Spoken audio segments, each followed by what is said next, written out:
Primera.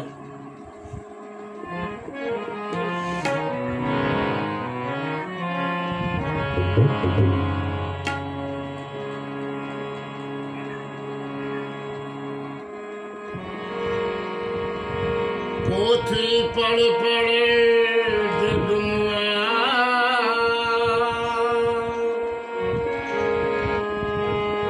कि पंडित भयान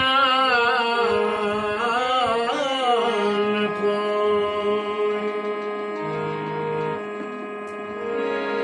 कि ढाई आखिर प्रेम का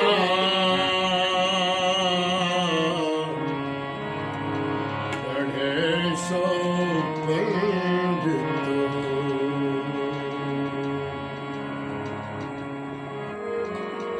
प्रेम प्याला जो पिए शीश दक्षिणा दे,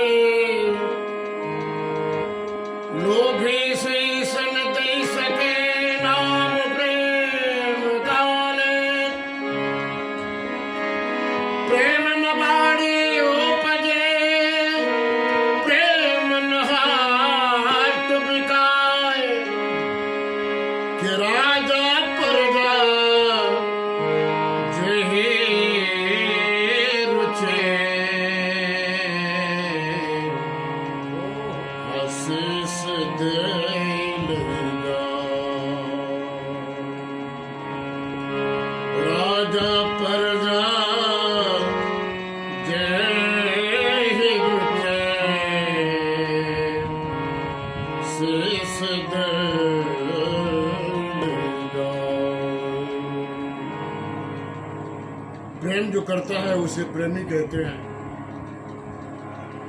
और प्रेमी कैसा होता है, कबीर साहब ने बताया एक जगह प्रेमी के बारे में कहा कि प्रेमी कैसा होता है। समझ देख मन में तो प्यारे कि आशिक होना तो सोना क्या रे। रूखा सूखा गम का टुकड़ा फीका और सलोना क्या रे। जिन नैनन में नींद घनेरी तकिया और